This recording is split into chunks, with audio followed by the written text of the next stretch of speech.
മിണ്ടാമഠത്തിലെ കന്യാസ്ത്രീകളെ പുറത്താക്കിക്കൊണ്ട് നിക്കരഗ്വയിലെ ഏകാധിപത്യ ഭരണകൂടത്തിന്റെ ക്രൂരത കണ്ടില്ല എന്ന് നടിക്കാൻ ആവുകയില്ല. ഓർഡർ ഓഫ് സെന്റ് കെയറിലെ സന്യാസികളാണ് ഭരണകൂട ഏകാധിപത്യത്തിന് ഏറ്റവും ഒടുവിലായി ഇരയായിരിക്കുന്നത്.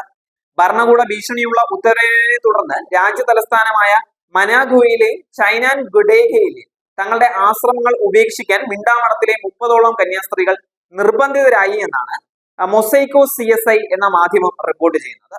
ജനുവരി 28-ന് രാത്രിയായിരുന്നു സ്വേച്ഛാധിപത്യ ഭരണകൂടത്തിന്റെ ഉത്തരവും നടപടിയും നടന്നത്. മധ്യ അമേരിക്കൻ രാജ്യത്ത് കത്തോലിക്ക സഭയ്ക്കെതിരെ സ്വേച്ഛാധിപത്യം നടത്തിയ 1000ഓളം ആക്രമണങ്ങളെ കുറിച്ച് റിപ്പോർട്ട് പുറത്തിറക്കിയ നിക്കരാഗ്വ എപ്രസ്ക്വറ്റേറ്റ് ചർച്ച എന്ന റിപ്പോർട്ടിന്റെ രചയിതാവും അഭിഭാഷകയുമായ മാർത്ത പട്രീഷ്യ മൊലീന സംഭവത്തെ ഭീകരതയുടെ രാത്രി എന്നാണ് വിശേഷിപ്പിച്ചത്. രാത്രി തന്നെ സന്യാസികളോട് മഠം ഉപേക്ഷിച്ച് പോകണമെന്ന് അധികാരികളോട് ആവശ്യപ്പെട്ടതായി മാർത്ത പറയുന്നുണ്ട്.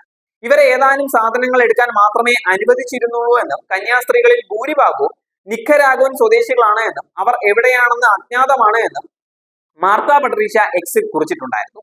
2004 ഫെബ്രുവരിയിലെ ദേശീയ അസംബ്ലിയിൽ സന്യാസ സമൂഹത്തിന് നിയമപരമായ പദവി അനുവദിച്ചിട്ടുണ്ടായിരുന്നു. എന്നാൽ 2023 മെയ് 19-ന് അത് ഏകപക്ഷീയമായി റദ്ദാക്കപ്പെടുകയായിരുന്നു. നിയമപരമായ പദവി റദ്ദാക്കിയത് സ്വേച്ഛാധിപത്യ ഭരണകൂടമാണ് എന്നും അവർ ചൂണ്ടിക്കാട്ടുന്നുണ്ട്. ജനുവരി 28-ന് തന്നെ അധികാരികൾ രാജ്യത്ത് നിന്ന് അകാരണമായി നാടുകടത്തിയ ബിഷപ്പ് റൊണാൾഡോ അൽവാരിസിന്റെ മെത്രാൻ വസതിയിൽ സാധനങ്ങൾ കണ്ടുകെട്ടിയിരുന്നു.